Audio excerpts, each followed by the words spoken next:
Si tú tuvieras que escribir una novela o un cuento, ¿qué título le pondrías?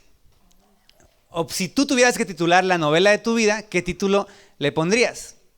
Yo creo que una de las partes más difíciles de un trabajo artístico es nombrarlo, ¿sí? Terminas un cuento, una historieta, una pintura, una canción incluso, y ponerle nombre a veces es complicado, porque quieres que ese nombre resuma tu obra, pero a la vez cuando alguien lo lea llame la atención de sus sentidos y quiera tener este deseo de verlo. Y yo creo que a lo largo de la historia de la literatura encuentras títulos que son muy atrapadores, muy interesantes. Hay un novelista ruso cuyo nombre es Dostoyevsky y él, como un buen escritor, tiene muchos libros y uno de sus libros se titula El Idiota. Vaya nombrecito, ¿verdad? Como dices tú, ¿cómo le pongo al libro? Vamos a ponerle El Idiota. Y el libro de Dostoyevsky, El Idiota, trata respecto a un príncipe que es muy noble. Un joven príncipe que es muy noble, tiene un corazón muy bondadoso, misericordioso, casi infantil. Pero al resto de personas, él es un idiota. Porque es tan bueno que la gente abusa de su bondad. Por supuesto, nada está más alejado de la realidad. Ese hombre no era un tonto. Pero el día de hoy, en el Evangelio de Mateo, me gustaría que siguieras conmigo la historia de alguien que no fue confundido, sino que realmente es un tonto. Y la historia está aquí en la Escritura para nuestra enseñanza. Pero, ojo, nada es tan blanco y negro como parece. Este hombre, a pesar de que acabo de decir lo que acabo de decir, tiene grises muy interesantes que Jesús, de hecho, utiliza y en los cuales Jesús hurga para finalmente enseñarnos algo a nosotros. Si tienes tu Biblia, te voy a pedir que me acompañes a Mateo, capítulo 19. En el Evangelio de Mateo, capítulo 19. Y vamos a estar viendo a partir del versículo número 16. Esta historia tú la puedes encontrar también en otros dos evangelios, en el Evangelio de Marcos y en el Evangelio de Lucas. Pero hoy vamos a concentrarnos en la historia según Mateo. Y voy a leer los versículos. ¿Estás ahí conmigo? Se acercó un hombre a Jesús y le dijo: Maestro, ¿qué cosa buena haré para heredar la vida eterna? Jesús le respondió: ¿Por qué me preguntas acerca de lo que es bueno? Solo uno es bueno. Pero si deseas entrar en la vida, guarda los mandamientos. ¿Cuáles?, preguntó el hombre. Y Jesús respondió: No matarás, no cometerás adulterio, no hurtarás, no darás falso testimonio, honra a tu padre y a tu madre, y amarás a tu prójimo como a ti mismo. Y el joven dijo: Todo esto lo he guardado. ¿Qué me falta todavía? Jesús le respondió: Si quieres ser perfecto, ve y vende lo que posees y dalo a los pobres, y tendrás tesoro en los cielos. Y ven y sé mi discípulo. Pero al oír el joven estas palabras, se fue triste, porque era dueño de muchos bienes. Qué increíble historia. En semanas anteriores hemos hablado respecto a cómo la iglesia tiene algo que decir para nuestra ciudad. Por extensión, nuestra iglesia tiene algo que decir para las personas de esta ciudad respecto a cómo la vida debe ser vista y vivida. La primera semana hablamos de cómo somos y fuimos creados para la gloria de Dios. Es decir, tú y yo somos útiles en las manos de Dios para su gloria. Y la base de tú y yo poder vivir para su gloria es el perdón que Dios nos ha dado, un perdón completo, un perdón real, un perdón eterno. Sin embargo, cuando llegamos a la parte práctica, con el perdón en una mano y la gloria de Dios en la otra, pues decimos: ¿y ahora qué hago? ¿No? Es como esa escena de Buscando a Nemo, donde los peces escapan y llega el punto que llegan al mar y dicen: ¿y ahora qué? Pues no sé, nunca he llegado tan lejos. De modo que a veces la gracia de Dios en nuestras manos y su misericordia, la gloria de Dios como objetivo de nuestras vidas y su perdón, en términos prácticos, a veces puede ser un poco, más bien bastante indefinido. Creemos que significa cualquier cosa que para ti como cristiano se pueda significar, o cualquier cosa que para mi iglesia eso se pueda significar. Pero esta historia, por cierto, nos muestra que ser creyente es más que ser cristiano y simplemente vivir bien o hacer las cosas adecuadas o cosas cristianas. Vivir la vida cristiana, según esta historia, antes que todo, es ser un discípulo de Jesús. Y esta historia nos muestra un camino que la verdad pocos están dispuestos a vivir y muchas veces como cristianos estamos listos para rechazar. Porque la vida de un discípulo es la vida de una persona que se sacrifica. Y ese es el camino que yo creo nosotros, con la gloria de Dios en una mano y su misericordia en la otra, debemos transitar. Una vida de sacrificio. Todos sabemos que las cosas que valen la pena cuestan. Si no, pregúntale a los fans de las cirugías estéticas. Duele, cuesta, pero ellos están dispuestos a todo el proceso que conlleva. Están dispuestos a morir en el quirófano con el tal de obtener el resultado final. Y ese es el modo de vida del cual yo quiero hablarte contigo a partir de esta historia. Y es muy interesante, por el conjunto de los evangelios sabemos que este hombre era un hombre que era joven, que era rico y aparte que era importante. El evangelio de Lucas dice que era un hombre importante de la sinagoga, alguien con autoridad, no era cualquier joven que se cruzó por la calle. Y este hombre tiene el interés de cruzar una conversación con Jesús. Seguramente escuchó, como el evangelio de Mateo nos narra, que Jesús estaba hablando, que el reino de los cielos es como los niños. Y él, siendo joven, se acerca y cruza palabras con Jesús. Y en esta conversación vamos a ver, si tú lees ahí con atención, hay 3 preguntas, hay 2 respuestas, pero finalmente hay una orden y una contestación. Y las 3 preguntas del joven nos muestran mucho de su corazón, pero también del nuestro. ¿Cómo comienza la conversación? La primera pregunta con la que él inicia hablando con Jesús es: Maestro, ¿qué cosa buena haré para obtener la vida eterna? En los otros evangelios dice: Maestro bueno, ¿qué tengo que hacer yo para obtener la vida eterna? Y detengamos un minuto aquí. Hay cierta humildad en este hombre, ¿sí? Al menos reconoce que él no tiene la respuesta. Otros ni se hubieran acercado porque sabían la respuesta. Él al menos reconoce que tiene algo que aprender de Jesús. Sin embargo, su humildad es parcial, porque si se dan cuenta, en lugar de venir a Jesús con la disposición de creer en él como el Salvador, le dice: Maestro, ¿qué tengo que hacer yo para obtener por mis méritos la vida eterna? ¿Qué cosa buena si yo hago soy digno de heredar la vida eterna? En otras palabras, este hombre sabe que tiene la razón y dice: voy a ir con este maestro virtuoso a que me la confirme.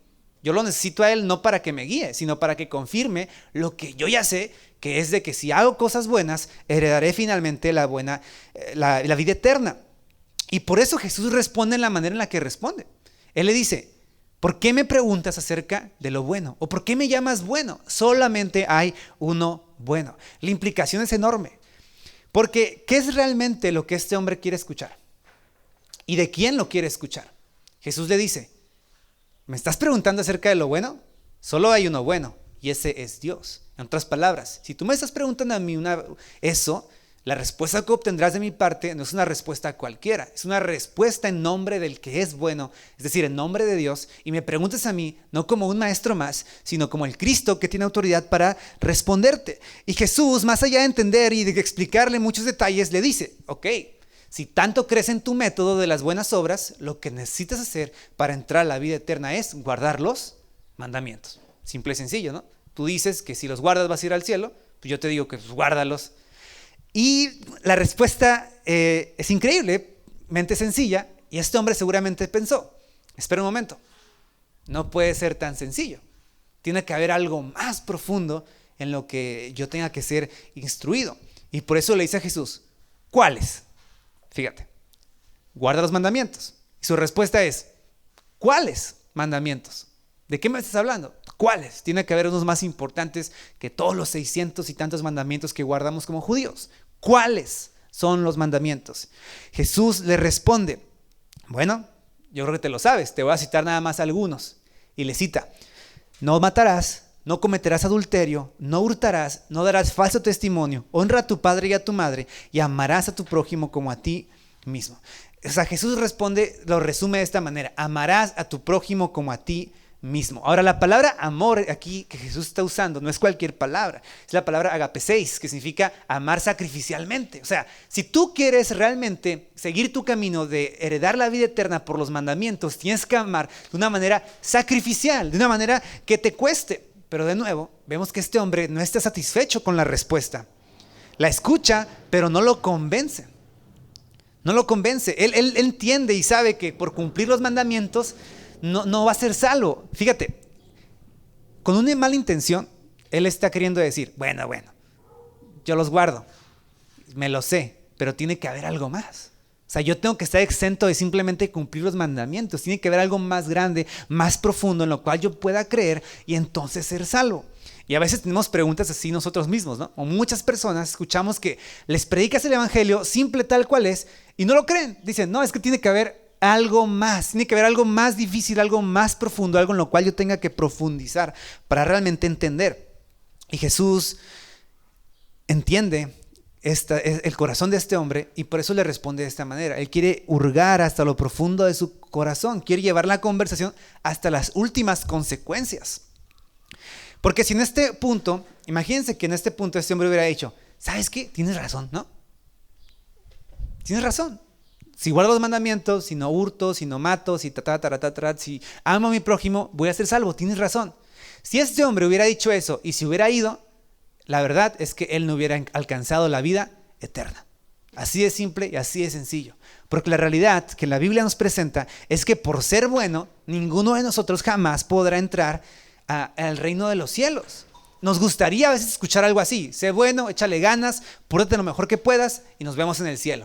Pero la realidad es que por nuestras obras es imposible que seamos salvos. Entonces él se quiere zafar y por eso le dice a Jesús: todo eso lo he guardado ya. En otro evangelio dice: todo lo guardé desde mi juventud.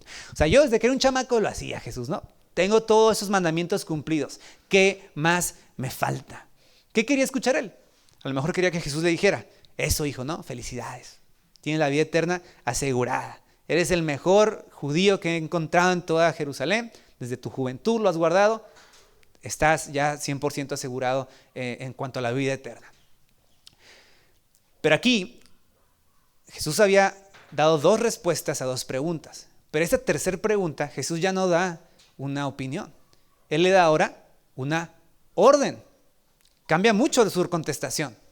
Antes le dijo: guarda los mandamientos, tal y tal mandamiento. Pero él le dice: ok, reconoces que te falta algo. Yo, siendo el Hijo de Dios, escucha mi respuesta. El Evangelio de Marcos añade un detalle importantísimo. Dice que cuando lo vio, después de preguntarle eso, lo amó. Lo vio con amor, no con desprecio. Lo vio con amor y entonces le contesta: si quieres ser perfecto o completo, ve y vende lo que posees y dalo a los pobres y tendrás tesoro en los cielos, y ven y sé mi discípulo. Imagina la respuesta. Este hombre estaba hincado. ¿Se habrá parado? ¿Se habrá hecho para atrás un poco? ¿Habrá visto al cielo, al piso, a los ojos, a los discípulos? ¿Qué habrá hecho? ¿Cuál habrá sido su reacción? Jesús le acaba de decir: ¿quieres ser perfecto? Ve y vende todo lo que tienes, dalo a los pobres, regresa conmigo y sé mi discípulo. O sea, en 3 movimientos Jesús lo dejó en jaque. No hay más. Él no tiene opciones. O sea, todo lo que él había entendido, supuestamente lo había entendido mal. No es que le faltara algo o todavía algo para heredar la vida eterna. Le faltaba todo. Jesús lo desarmó con una sola orden. Jesús le enseña aquí 3 cosas. Fíjate, lo primero le dice: en primer lugar, si tú quieres heredar la vida eterna, requieres ser mi discípulo. Ya hablamos de la ley, de las buenas obras que tú puedes realizar. Y tú y yo reconocemos que falta algo. Lo que te falta a ti es ser mi discípulo. Pero ser mi discípulo requiere también un sacrificio. Y para ti significa: ve y vende todo lo que tienes, dé a los pobres y dáselos a ellos, y entonces regresa sin un quinto para conmigo. Yo creo que los discípulos de Jesús estaban atrás de él diciendo: es rico Jesús, ¿no? Dile que done todo su dinero al ministerio de Jesús y sus apóstoles, ¿no? Que lo done y con eso llegamos hasta, Jesús, o sea, ¿qué estás haciendo? Pero Jesús le dice: yo no ocupo lo que tú puedas hacer por mí, yo te quiero a ti. Vende todo lo que tienes, dáselo a los pobres, regresa y sé mi discípulo. Pero en tercer lugar, Jesús no nada más le dice que tiene que ser discípulo y pagar un sacrificio o pagar un costo. Jesús le dice que si él lo hace, tendrá un tesoro en el cielo. Fíjate, Jesús no le dice: véndelo y ni modo, ¿no? Caminaste. Jesús le dice: véndelo y tendrás tesoro en el cielo. Y si eso no fuera suficiente, Jesús le dice: véndelo, tendrás tesoro en el cielo y serás mi discípulo. Fíjate, no le dice serás un discípulo, serás cualquier discípulo, serás mi discípulo, serás mío. La oferta es increíble, el costo es nada. Vas a tener un tesoro en el cielo y vas a ser mío, mi discípulo. Y debido a que Jesús es el Hijo de Dios, el Dios encarnado entre nosotros, quien habla con autoridad y quien tiene derecho de exigir, este hombre se dio cuenta que solo tenía dos opciones: obedecer o desobedecer. Cualquiera de las dos elecciones que tome tiene consecuencias enormes. Así que su decisión no puede ser acelerada. Era su río Rubicón. ¿Qué significa eso? Cuando el general y conquistador Julio César se vio confrontado por sus adversarios políticos, le dieron dos opciones. Como diríamos en México, hay de dos sopas, ¿no? Una, renuncias a tu ejército, regresas a Roma y vas a ser enjuiciado, probablemente hasta castigado. U otra, rebélate, sigue al frente de tu ejército y te declararemos un traidor. Y la encrucijada final de esa decisión era el río Rubicón, al norte de Roma. De modo que la ley romana prohibía a cualquier general cruzar ese río con un ejército. Si lo hacía, iba a ser declarado un traidor de la nación y no había vuelta para atrás. Ahí no es de que inicié y, ¿sabes qué? Ya me arrepentí. Perdón. Si cruzaba el río, no había vuelta atrás. Tenía que seguir hasta las últimas consecuencias. Entonces, Julio César se para en el río, titubea un momento y dice, ¿qué hago? ¿Cruzo solo y soy enjuiciado? ¿O cruzo con el ejército, me impongo y reclamo la gloria que me pertenece? Y lo cruzó. Y llegó a ser el Julio César que todos nosotros conocemos en la historia. Ese es el río Rubicón de este muchacho. Tiene dos opciones. Cruza ese río, abandona todo lo que tiene atrás y se entrega a Cristo para obtener la gloria eterna, o se aferra a la gloria de sus riquezas. ¿Cuál fue su contestación? Las palabras a veces no son suficientes porque los hechos dicen mucho más. Y aquí sus hechos hablaron mucho más que sus palabras. Versículo 22. Al oír el joven estas palabras se fue triste. Triste. La palabra triste no significa únicamente que se fue agüitado. Realmente esto lo conmovió a tal grado que era notorio a su tristeza por la decisión que tendría que tomar. Se fue triste porque era dueño de muchos bienes. La suerte estaba echada para él. Al final, él no tenía posesiones. Sus posesiones lo tenían a él. Él no era dueño de sus riquezas eran dueños de su corazón, de su mente, de todo. Ellas eran su Señor. Qué joven tan tonto.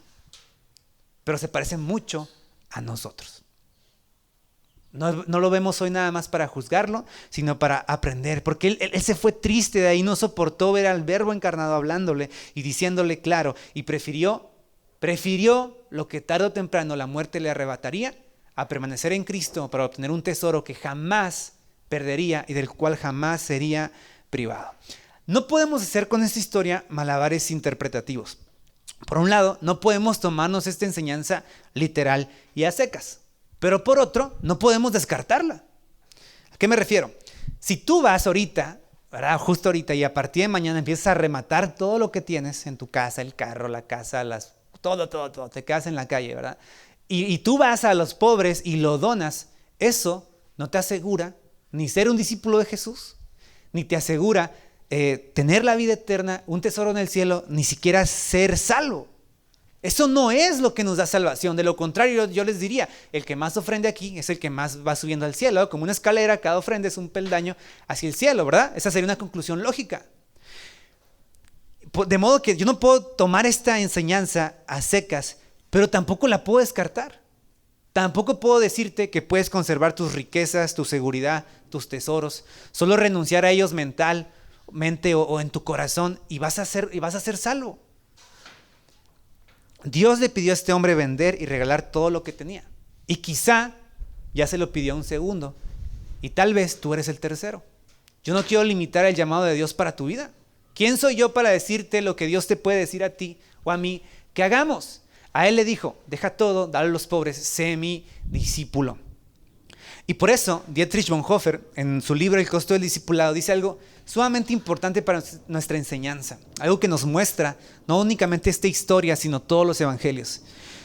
Que solamente aquel que cree es obediente. Otra vez lo voy a decir. Solamente aquel que cree es obediente, pero únicamente el que es obediente cree. En otras palabras, creer es obedecer, pero también obedecer es creer. Son dos frases inseparables. No podemos tomar solo una. O sea, son distintas, sí, pero están unidas. Es como la leche con chocolate. Tú puedes tener leche y puedes tener chocolate, pero no puedes tener únicamente una de las dos. Solamente unidas, aunque son distintas cosas, forman la leche con chocolate. No puedes tener leche con chocolate sin leche y no puedes tener leche con chocolate sin chocolate. Estas dos frases son igualmente correspondientes, distintas pero unidas. Creer es obedecer, pero obedecer también es creer. Porque a algunos de nosotros nos encanta decir, lo único que ocupas es creer. Ya creer es obedecer, no ocupas hacer nada más, solo la leche. Pero a algunos, que somos más religiosos, nos gusta decir, no. Creer se demuestra, ¿no? Si tú crees, no me importa lo que digas, tú obra y muéstrame por tus obras tu fe. Solo es el chocolate. Ocupamos ambas cosas juntas y de la mano. La realidad, hermanos, es que la Escritura, la Biblia, nos enseña que obediencia y fe van de la mano. No estoy diciendo buenas obras, estoy diciendo obediencia. William Hendrickson nos muestra, y cuando lo leí es súper interesante. En la Biblia hay dos personas a las cuales Dios les pidió un sacrificio. Solamente dos, que nos van a servir hoy para este ejemplo. Uno se llama Abraham y el otro es el joven rico. Dios le dijo a Abraham que dejara todo lo que tenía, su casa y su familia, y se mudara a una tierra lejana, a quién sabe qué, porque Dios iba a estar con él. Y Abraham creyó y le fue contado por justicia. Pero Abraham, para empezar a mostrar su fe, tuvo que hacer ¿qué? Caminar. Tuvo que dejar todo atrás. Creyó a Abraham y le fue contado por justicia, y entonces comenzó a caminar. Y la segunda persona a la que se le pide un sacrificio es este hombre joven.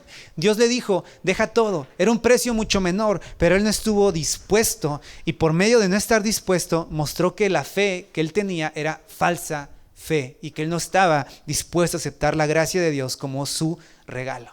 En otras palabras, Abraham puso su fe y su confianza en Dios, pero este hombre la puso en sí mismo y en sus riquezas, en lo que él podía tener, en lo que él podía sostener.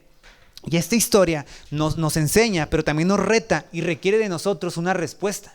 Porque hermanos, es nuestro cruce del Rubicón, el tuyo y el mío. O sea, en orden de entender qué significa tener la vida eterna, ¿qué significa que realmente la iglesia sea luz? ¿Qué significa que nosotros podamos amar a otros sacrificialmente? Requerimos entender esta historia y vivirla y tomar también una decisión. No hay más. ¿Qué es lo que primero que requerimos? Y es esto. Un cristiano, antes que todo, es un discípulo de Jesús. Hay muchas maneras en las que hoy le dicen a los creyentes, ¿verdad? Cristianos, creyentes, raritos a lo mejor, ¿no? Pentecostales, bautistas, etc. Son etiquetas, pero hay solo una que puede definir realmente a un cristiano, a un creyente y aún todo eso, un discípulo de Cristo. En el tiempo de Jesús, claro, era literal, ¿verdad? Significaba caminar con Él, comer con Él, vivir, dormir con Él, estar con Él, aprender de Él, disfrutar de su compañía, amar a los hermanos, a los apóstoles. Pero ahora, y después de que Jesús ascendió, seguirlo, aunque no es literalmente lo mismo, no es andar detrás de Él, no puede ser menos que estar con Él, aprender de Él, disfrutar de Él, amar a los hermanos, estar dispuesto a todo por tu maestro. O sea, su enseñanza en los evangelios y en toda la Biblia no puede ser menos directa de lo que fue para los discípulos. A veces, y no sé por qué tenemos esta tendencia como occidentales de leer la Biblia, leer los evangelios y decir, ok, sí, significaba eso en ese momento, pero para nosotros significa otra cosa. Sí, Jesús dijo que vendieras todo, pero no te está diciendo que a ti que vendas todo. ¿Y qué tal y sí? Yo no lo sé. Yo no soy Dios. No puedo limitarte lo que Dios te manda hacer a ti o a mí. Leemos, pon la otra mejilla. Ok, sí, pero no significaba eso. Significaba realmente que tú... No, en el contexto de los evangelios, en el contexto de lo que Jesús enseñaba, significaba poner la otra mejilla. Jesús dice, camina otra milla extra. No, significaba que sí, pero es que Jesús no vivía en un sistema capitalista donde las empresas ahora explotan a los trabajadores. Pues vivía en un tiempo peor, donde había esclavos y los romanos sobajaban a los judíos simplemente por existir. No podemos tomar menos literal las enseñanzas de Jesús. O sea, si Él dijo que amáramos a nuestros enemigos, no ocupamos hacer muchas piruetas para entender eso. En otras palabras, no podemos decir que Jesús no está diciendo lo que Él claramente nos está diciendo. Perdónanos, Señor, porque a veces lo hacemos, a veces yo lo hago. Dice Dietrich Bonhoeffer, lo opuesto al discipulado, ¿qué es? Es estar avergonzado de Cristo y de su cruz y de toda la afrenta, de la vergüenza que esto atrae como consecuencia. El discipulado significa identificación con el sufrimiento de Cristo y por tanto no sorprende en absoluto que los cristianos sean llamados a sufrir, porque en realidad el sufrimiento es un gozo, es una señal de su gracia. Ahora, no quiero que únicamente escuches esto y digas, ay, pues son palabras de un libro, ¿no? Cualquiera puede escribir eso, ¿verdad? Cualquiera puede decir, sacrificar, amar a Jesús, sacrificarte y sufrir. Y Bonhoeffer podría ser ese tipo de persona, alguien que solamente escribe. No, Dietrich Bonhoeffer fue un hombre que por sus convicciones cristianas estuvo tan dispuesto que ¿sabes qué le pasó? Fue ejecutado en una horca por los nazis. Y el médico del campo de concentración, cuando lo vio subir y ser colgado, sin decir una palabra, dijo, nunca en toda mi vida había visto que un hombre fuera ejecutado con tal valentía y disposición a la voluntad de Dios. En otras palabras, lo que este hombre dice no son cuentos. Él lo vivió, lo aprendió de las Escrituras, lo aprendió de otros cristianos y lo llevó hasta sus últimas consecuencias. Por eso, ser discípulo de Jesús, hermanos, tiene un costo. Para este joven rico eran sus posesiones. Quizá para ti es tu orgullo, tu carrera, tu vida, tus habilidades, todas esas cosas o algunas de ellas al mismo tiempo, no lo sé. Yo no quiero limitar otra vez el llamado de Dios para tu vida, pero tampoco para la mía. Cada uno de nosotros debe poner delante de Dios nuestros papeles, nuestra vida, nuestro seguro de vida, aquello a lo cual nos aferramos, aquello a lo que no estamos quizá ni dispuestos a dejar por Dios mismo. Cada uno de nosotros debe decir, aquí está, Señor, realmente esto es lo que quieres que te entregue. Porque si ser cristianos para nosotros está siendo muy fácil, probablemente no somos cristianos. Si ser cristianos está siendo demasiado fácil para nosotros, probablemente no somos creyentes. Yo solamente pienso esto al leer esas historias, porque me confrontan mucho. Digo, Señor, realmente en unos años, cuando las generaciones que vienen de cristianos vean nuestra vida y digan, ok, esos cristianos que estaban por allá, por playas, en el Cactus, ¿verdad? En Iglesia Citadela, en 2023, nos van a ver y ellos dirán, esta gente era ejemplar, el tipo de cristianos a los cuales nosotros queremos aspirar. Esa gente son nuestros héroes en la fe, personas que reflejan lo que nosotros queremos para nuestra vida como creyentes hoy en 2050. ¿Será que pasará eso? ¿Realmente podremos nosotros decir, nuestra vida inspirará a los próximos que vienen? Porque sin pena no hay gloria. No son frases de gimnasio nada más, son frases de la realidad. Sin pena no hay gloria, sin dolor no hay ganancia. Pregúntale eso a cualquier deportista, a cualquier madre que haya parido un hijo. Pregúntale eso a cualquiera que tenga en esta vida algo que le haya costado y que valore con su vida. Y si, hermanos, las cosas de este mundo cuestan, si lo perecedero de este mundo se alcanza con esfuerzo, ¿por qué sobre la base de la fe y de la gracia vamos a renunciar a nuestro privilegio de ser discípulos de Cristo que dan todo por su Señor? ¿No debería ser al contrario la fe, la gracia, el impulso de nuestro llamado a ser discípulos? ¿No deberíamos acaso, en base a todo esto, esforzarnos aún más? Yo sé que muchos de ustedes lo han hecho. Sé que han dado por Cristo y este es un llamado a continuar. Pero sé que para muchos de ustedes esto puede ser también inaudito y es un llamado a despertar. Porque en tercer lugar, como vimos en esa historia, ser discípulo de Jesús tiene una recompensa. No estoy hablando únicamente de ser un discípulo, sacrificarte y ya morir. Ser discípulo de Jesús tiene una recompensa. El joven de esta historia prefirió sus tesoros que veía hoy, pero renunció a los que no podía ver todavía. Jesús le dijo, tendrás un tesoro en el cielo. O sea, la Biblia promete, de verdad promete recompensas inigualables para todos aquellos que dan lo que no pueden retener en esta vida para alcanzar la eternidad. Jesús no es un maestro budista del desapego que te dice, renuncia a todo, hazte uno con el universo, deja que todo fluya y deja de ser codicioso y no busques nada más que existir. Jesús dice, deja en esta tierra lo que tienes porque en la futura tendrás aún mejores y mayores cosas. sea, Jesús les dice al hombre deja esta basura que tienes y en el cielo tendrás un tesoro de verdad, en la vida eterna, y desde ahora serás recompensado. A veces vemos el cristianismo como un cohete, pero de pirotecnia, que sube y sube y sube quemando su combustible para un día finalmente explotar. No, nuestra vida como discípulos de Jesús es un cohete espacial. Sí, sube y sube y sube, pero para trascender, para dejar este mundo y alzarse a uno superior. Quemas tus recursos en esta atmósfera porque a donde vas no te sirven de nada.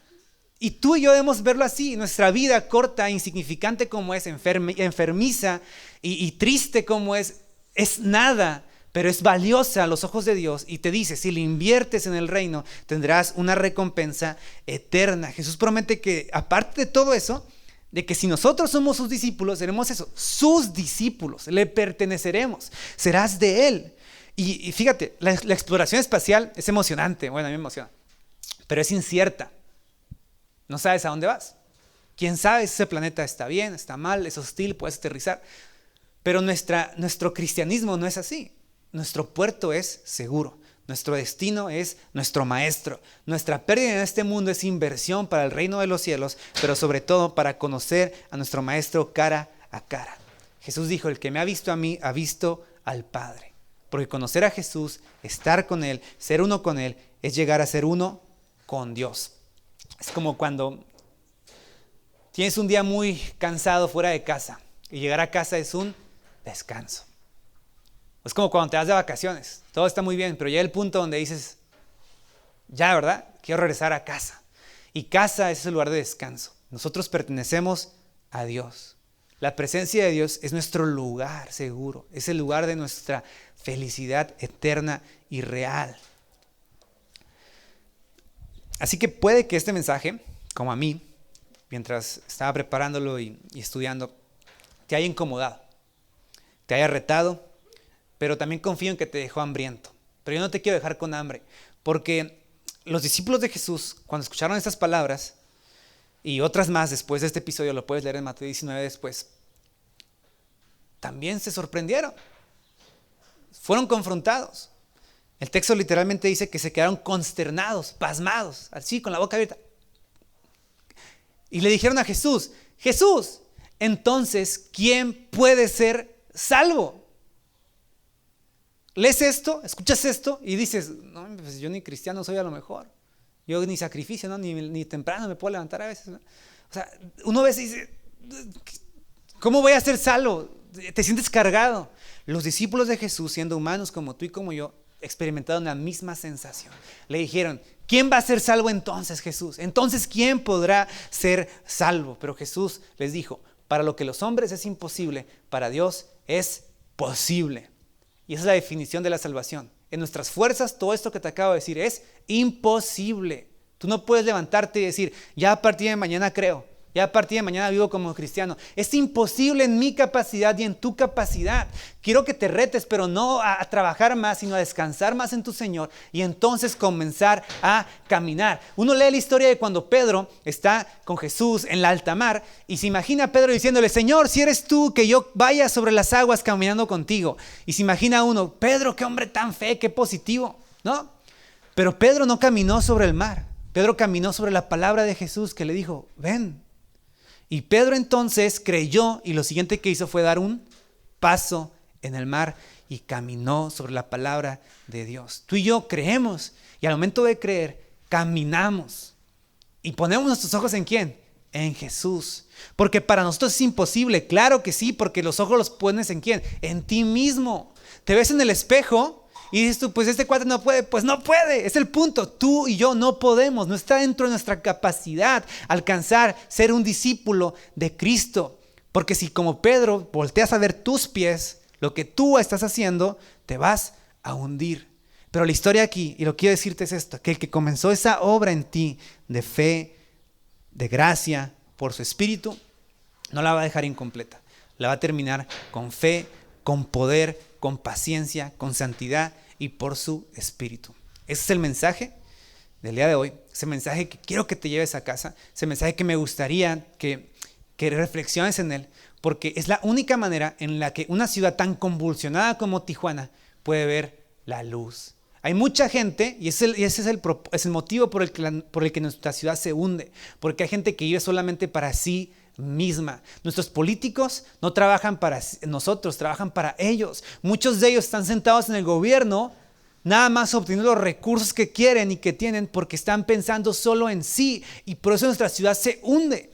Nuestras autoridades, todas esas personas que están cuidando nuestras calles, muchas veces están pensando en su cartera antes que en la del ciudadano. ¿Sí? Ellos quieren ganar, no ayudar. Muchas veces quieren estafar en lugar de proteger y cuidar. Pero todo eso no los juzgo, porque es lo que tú y yo haríamos si viviéramos una vida pecaminosa y fuera del Señor. Pero nosotros en Cristo, si somos discípulos, hemos de brillar como una luz, un resplandor. ¿Va a costar? Claro que va a costar, no va a ser fácil. Pero Dios está con nosotros. Él promete estar contigo, promete estar conmigo. Y es lo que nos va a ayudar a realmente ser luz en medio de nuestra ciudad. Este es el tipo de cristianismo que nuestra ciudad ocupa. No hay otro. Y no porque yo lo diga, sino porque no hay otro cristianismo en las Escrituras más que ser un discípulo de Jesús que está dispuesto a todo, con todas y contra todo. Me gustaría que oráramos. ¿Qué te parece? Que oráramos y que tú en la profundidad de tu mente y de tu corazón hables con Dios. Que hagas un inventario. Saca el closet. A lo mejor, como el closet de tu casa, tienes un montón de cosas que ni sabes que hay. O la alacena, ¿verdad? Así que dices tú, nada más la avientas las cosas. Sácalas hoy. Ponlas en delante de Dios. ¿Qué es lo que Dios a ti y a mí nos está pidiendo? Yo no puedo hablar por ti, ¿sí? Y de verdad, no me preguntes porque no voy a saber responderte. ¿Qué quieres que yo sea? No sé, hermano, no sé. Pero su Espíritu te va a guiar a ti para saber en qué áreas de tu vida tú ocupas entregarte más, no yo.